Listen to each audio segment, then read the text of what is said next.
በዚህ ሰዓት እናንተ በሰላም ተኝታችሁ የናንተን ውድቀት የሚሳሉ በጨለማ ቤት ውስጥ ሆነው የናንተን ስም እየጠሩ የጥፋት መረብ የሚዘረጉ ሰዎች እንዳሉ ታውቃላችሁ። የደከማችሁት ለስኬት የገነባችሁት ትዳርና ያፈራችሁት ሀብት በአንድ ጀንበር እንደ ጉም በኖህ እንዲጠፋ የሚደግሙና የሚመሰጥሩ ምቀኞች መኖራቸው የዓለማችን ክፉ እውነት ነው። ይህ ሰዎችን ለማስፈራራት አሊያም ጨለምተኛ ፒስሚስትነት አይደለም፣ ከእውነታ ጋር የመጋፈጥ ድፍረት እንጂ። ታዲያ ዛሬ የምነግራችሁ እነዚህ ምስጢራዊ መፍትሄዎች የብዙ ሰዎችን ሕይወት ከጥፋት አፋፍ የመለሱ፣ የታሰረውን የፈቱና እናንተም ጋር ትልቅ መንፈሳዊ ድል የሚያመጡ ናቸው። ይህ ቪዲዮ በሕይወታችሁ ላይ የታወጀውን የጨለማ አዋጅ የሚሽር በመሆኑ እስከ መጨረሻው በጥሞና ተከታተሉኝ። ይህ እጅግ በጣም ጠቃሚ መልእክት ለብዙዎች ይደርስ ዘንድ ቪዲዮውን ላይክ በማድረግ እንድትጀምሩት በአምላካዊ ፍቅር እንጋብዛችኋለን። የሰው ልጅ በምድር ላይ ሲኖር ትልቁ ፈተናው የሚታየው ጠላት ሳይሆን የማይታየውና በሰው ተመስሎ የሚመጣው የክፉ መናፍስት አሰራር ነው። በዘርፉ ያሉ መምህራን በተደጋጋሚ እንደሚያስተምሩት ክፉ መንፈስ የሚላክባቸው ሰዎች ምልክቶቹ ግልጽ ናቸው። ምክንያቱ ባልታወቀ ሕመም መሰቃየት፣ በቤተሰብ መካከል ድንገተኛ ጠብ፣ የሥራ መዘጋጋት እና የጭንቀት መንፈስ መላክ ዋና ዋናዎቹ ናቸው። ታዲያ እነዚህን ክፉ አድራጊዎች እንዴት እናስቆማቸው? 1. የንስሐ ጋሻና የቀኖና ሕይወት። ብዙ ጊዜ መናፍስት የሚላኩብንና የሚሰለጥኑብን በሕይወታችን ውስጥ ክፍት በር ሲያገኙ ነው። ንስሐ ያልገባ ሰው ልክ ጥበቃ እንደሌለው ቤት ነው። ሌባውም፣ ዘራፊውም፣ ክፉም መንፈስ እንደፈለገ ይገባበታል። ክፉ ሰዎችን ለማስቆም መጀመሪያ እኛን የማያስጠጋውን የእግዚአብሔርን አጥር ማጠር አለብን። አንድ ሰው እንዲሆነ በንግድ ሥራው እጅግ ስኬታማ የነበረ ወጣት ነበር። ነገር ግን በቅርብ ሰዎቹ ምቀኝነት ክፉ መንፈስ ተላከበት። ንግዱ ከስሮ፣ ቤቱ ተበትኖ ለጎዳና ተዳረገ። ወደ መምህራን ሄዶ ሲጠይቅ የተነገረው አንድ ነገር ነበር። መጀመሪያ ራስህን በንስሐ በእግዚአብሔር ፊት አቅርብ።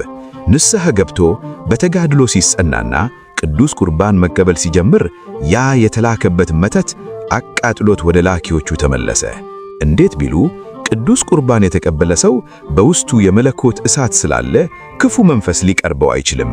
ስለዚህ የመጀመሪያው መፍትሄ የንስሐ ሕይወትና የቅዱስ ቁርባን ጥበቃ ነው። 2. የመዝሙር 34 መንፈሳዊ ኃይል። አቤቱ የሚጠሉን ጠላቸው። ይህ መፍትሄ ከታላላቅ መምህራን ትምህርት የተወሰደ ድንቅ መንፈሳዊ መሳሪያ ነው። ክፉ አድራጊዎች በእናንተ ላይ ድግምት ሲያድሱ፣ እናንተ ደግሞ በጸሎት መንፈሳዊ ቅጥራችሁን ታድሳላችሁ። መመሪያው እንዲህ ነው። ንጹሕ ውሃ በአንድ ጎድጓዳ ሳህን አዘጋጁ።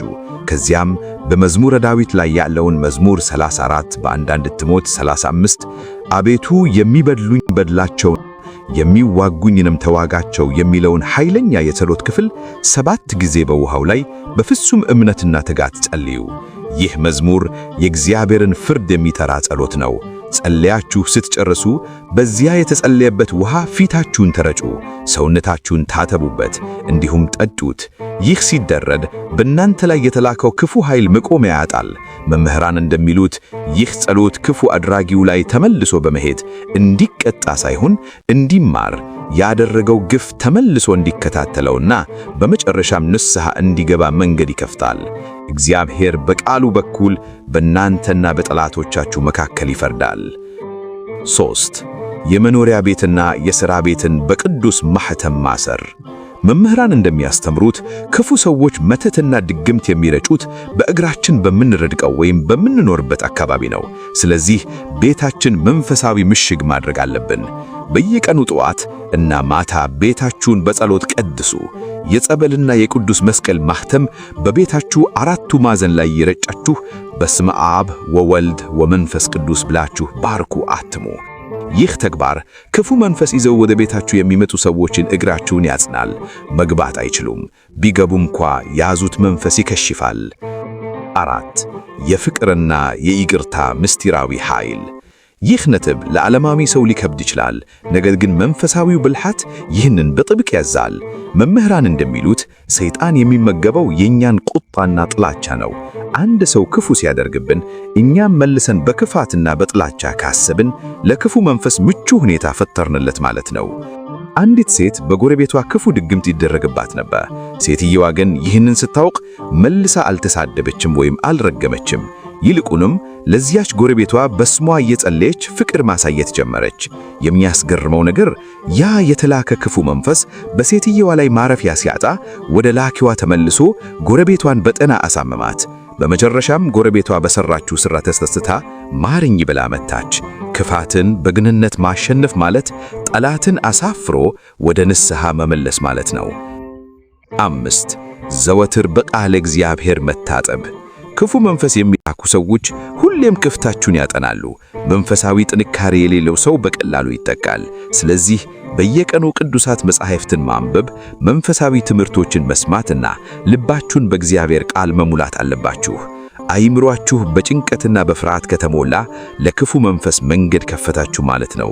እግዚአብሔር ብርሃኔና መድኃኒቴ ነው፣ የሚያስፈራኝ ማን ነው የሚለውን ቃል ስንቅ አድርጉ። በስነ ልቦናውም ረደማ ጠንካራ ስብዕና ያለውና በእምነቱ የጸና ሰው ለክፉ ጥቃቶች ለመጋለጥ ዕድሉ ዝቅተኛ ነው። ምክንያቱም በውስጡ ያለው የእምነት ኃይል በዙሪያው ማይታየውን የብርሃን አጥር ይገለባል። 6. የምጽዋት ምስጢራዊ ጋሻ፣ የጨለማውን ኃይል በበረከት መስበር። ብዙዎቻችን ክፉ መናፍስት ሲላክብን የምናስበው ስለ መከላከል ብቻ ነው። ነገር ግን ጠላትን በኃይል የሚመታውና የተላከውን መተት ግራ የሚያጋባው ትልቁ መሳሪያ ምጽዋት ነው። ምስጢሩ እንዲህ ነው። መናፍስት የሚላኩት የእናንተን በረከት ለመስረቅና እናንተን በጤናም በገንዘብም ሆነ በሰላም ለመጉዳት ነው። እናንተ ግን በተቃራኒው ካላችሁ ጥቂት ነገር ላይ ለችግረኞች ስትመጠውቱ ያ የተላከው መንፈስ የሚሰፍርበት የስስትና የጭንቀት ድባብ ያጣል፣ መንገዱ ይዘጋበታል። ምጽዋት የሰይጣንን አንገት የሚቆርጥ ሰይፍ ነው። ታዲያ እንዴት ተግባራዊ ይደረጋል?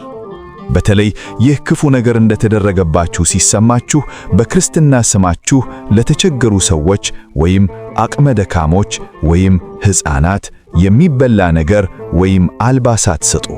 ይህን ስታደርጉ አቤቱ ይቺ ምጽዋት የክፉዎችን ተንኮል የምትሰብርልኝ በቤቴም በረከትን የምታመቃልኝ ትሁን ብላችሁ በልባችሁ ጸልዩ።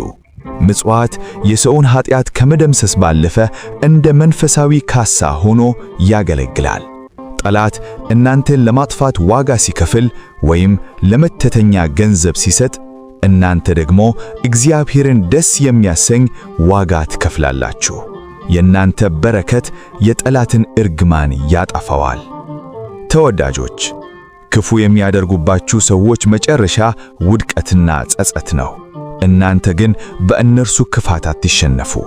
ዛሬ የተነጋገርንባቸውን ነጥቦች የንስሐና የቁርባን ሕይወት መያዝ፣ መዝሙር 34ን በውሃ ላይ 7 ጊዜ ጸልዮ መጠመቅና መታጠብ፣ ቤታችሁን በጸበልና በጸሎት ማጠር፣ ለጠላቶቻችሁ በመጸለይ የክፉውን መንፈስ መንገድ መዝጋት፣ ዘወትር በቃለ እግዚአብሔር መታጠብን ተግባራዊ አድርጉ። እግዚአብሔር ከክፉ ነገር ሁሉ ይሰውራችሁ። በእናንተ ላይ የተቃጣ የጠላት ፍላጻ ሁሉ ይሰበር። ይህ ትምህርት ለሌሎችም በረከት እንዲሆን ለወዳጅ ዘመዱ ያካፍሉት። ይህንን ጸሎትና ተግባር ዛሬውኑ በመጀመር በሕይወታችሁ ላይ የሚመጣውን ለውጥ ማየት ትፈልጋላችሁ? መልሳችሁ አዎ ከሆነ የትኛውን ነጥብ መጀመር እንዳለባችሁ ወይም ግልጽ ያልሆነላችሁ ነገር ካለ እንድታጋሩኝ እጋብዛችኋለሁ። ምስጋና ይሁን አንድ አምላክ ለሚሆን ለአብ ለወልድ ለመንፈስ ቅዱስ ዛሬም ዘወትርም ለዘላለሙም አሜን።